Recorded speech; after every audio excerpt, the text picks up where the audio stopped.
Hey, what's up? It's Jim, and today I'm going to talk about Stephen King's It from 1990. And this is a winner of the Patreon movie review vote. If you would like for me to review a movie of your choice, then click on the link below, pledge to the Patreon, and maybe I'll be reviewing your movie next month. Stephen King's It is kind of an interesting movie, or miniseries, because it is a miniseries. It's not actually a movie, but many people think of it as a movie, probably because they either saw it rebroadcast on the Sci-Fi Channel or something, or they rented the dual VHS from Blockbuster and just understood it as a really long movie, but it's not. It was never a movie. It was technically a miniseries playing on 2 nights in November of 1990, but most people consider, in fact, a lot of people I asked actually considered it to be a movie, and they're making a movie that's going to come out later this year, but this was never theatrically, or at least in America, or from most of my understanding, was never released theatrically. And it's also, in terms of TV movies and TV miniseries, is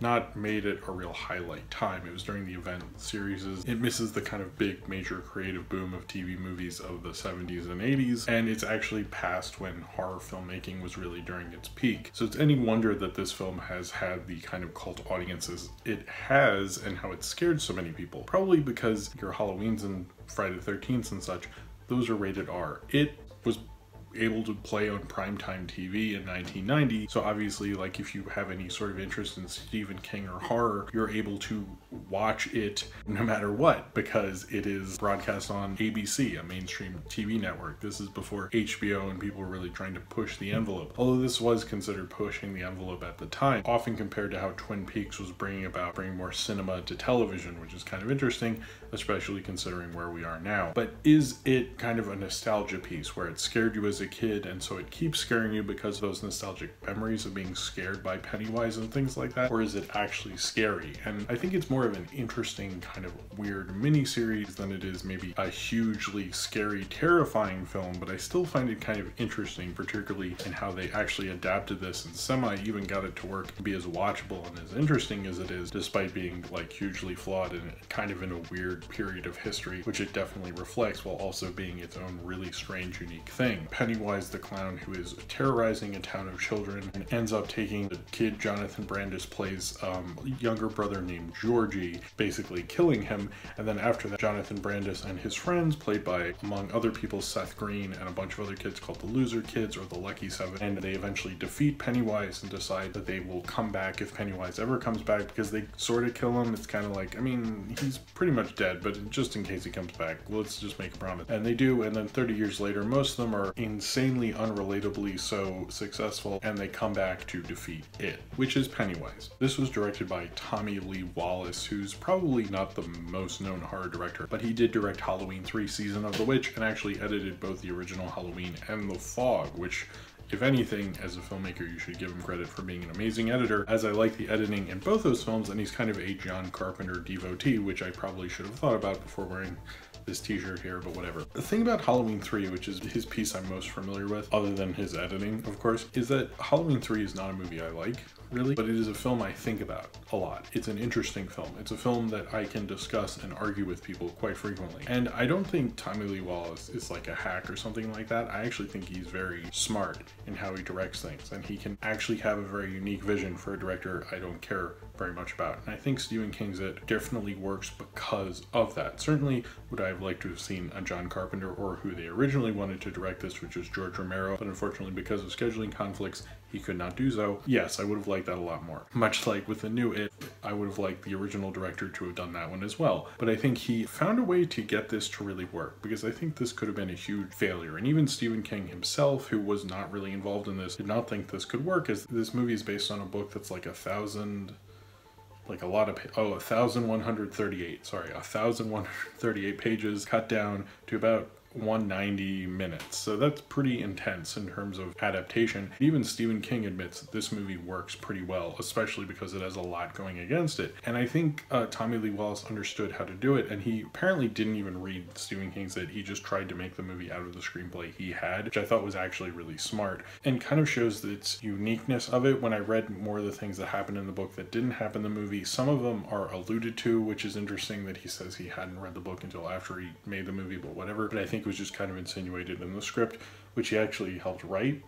wait a minute, what? Maybe he just did some rewrite. Lawrence D. Cohen is responsible more for the adaptation part. What I think is interesting is he almost understands he's doing like the kind of Are You Afraid of the Dark kind of TV friendly, I'm still going to scare you, I'm not going to be able to show you that much gore, because again, this is broadcast TV in the early 90s. The wave of anti-violence through cinema has really spread, so there's no way that this is playing on primetime TV. You know, you can't do anything that Carpenter did. But the thing is, it's probably smart to have a guy like this, is what Carpenter did in both Halloween and Fog. A lot of that is through not showing you the gore, is through making you kind of think about the gore, making you think about that scary moment, but not showing it to you. And Stephen King's It does that quite well. They have a lot of surreal imagery in this, and I don't think you could do this movie without it. That would just be impossible. I mean, you already have a scary clown person, so you're already at the surrealism party, basically. But he kind of does it like almost the best Amazing Stories. Amazing Stories had more bad episodes than good ones for the most part, but they never really were able to kind of go back in a way that horror and a lot of, you know, sci-fi had reached this point with special effects and violence and things that TV doing kind of the Twilight Zone thing didn't really work as well unless the storytelling was really there. I think Tommy Lee Wallace understood how to do that well enough that it still feels scary and weird in certain places. There's certain things that doesn't work. The shower head thing, I agree, is a little laughable and strange, but then there's other parts like when Pennywise comes out from underneath the shower that feels very odd and interesting, or when the little girl disappears at the beginning, it feels very scary in that Are You Afraid of the Dark way that would keep me up at night and things. So I can totally understand if you're a little kid and you see this and it terrifies you for the rest of your life, because there's certain Are You Afraid of the Darks that still scare me, and I've rewatched them, and maybe they don't now that I know a lot more about horror than I did then, but I can definitely understand that feeling coming through this. Now there's certain problems with it as a narrative. The whole kids and then adults thing, I think I like the kids more, but I probably like more the actors in the adults thing. Like, I like the narrative of the kids a lot more. I find that more compelling, but the adults, I like John Ritter, Annette O'Toole, I actually like quite a bit. Harry Anderson, like pretty much all the adults I really like. I just didn't think the material was there. Even Olivia Hussey, who really took me a while to be like, why do I know her from? Oh, Romeo and Juliet, from the Zeffirelli version, the famous Zeffirelli version. And I like Jonathan Brandis. Seth Green was kind of unrecognizable in a lot of places. It like didn't sound like Seth Green, but it obviously was Seth Green. And obviously Jonathan Brandis's character, and Richard Thomas is obviously supposed to be the Stephen King surrogate, I guess. I guess the performance of this is really Tim Curry as Pennywise, who is just out of this world, insanely good. It's not only good because he's scary and terrifying and compelling and captivating, and you almost are too scared of him, but you also want to see him on screen because he's so good. The other thing about Tim Curry as Pennywise is that Tim Curry is very recognizable. When I say Tim Curry, you can almost imagine his voice, you can imagine his presence, you can imagine his performances. And in this, his voice, his physicality is not the Tim Curry that you know, and he's a very recognizable kind of character actor type of person. It's insanely interesting that he did that way. I find it such a cool performance because it's like you could almost not know it's Tim Curry. I mean, you can tell physically from his face and stuff, but the way he plays it, it feels like he's an extra dimensional demon. It shows how good of a performer he was, because I almost don't want to put it with the other Tim Curry performances because it's not as Tim Curry-ish. That presence that we're used to in Rocky Horror and countless other films, it's one of his best performances. It's just absolutely terrifying. I think this film is kind of a strange one. It has a kind of weird energy to it. I didn't really know the deal with the kids and like a weird sex thing that happened in the book until I was doing some researching, which makes sense that Annette O'Toole kept like rubbing her face on the guys and being like, it was a little weird, certainly male gazy, but it's just very strange. And I have not read this book, and I'm not going to claim like I really know, but like what I read about her and like her magic vagina in the book is like fucking strange as all shit. Like I just like that sounded weird. Obviously that was not going in this version. With Stephen King's it's kind of a really interesting idea, but it kind of falls apart after a while because as you're watching it, you kind of understand more of what this character is, and when you understand more of it, or Pennywise, I guess,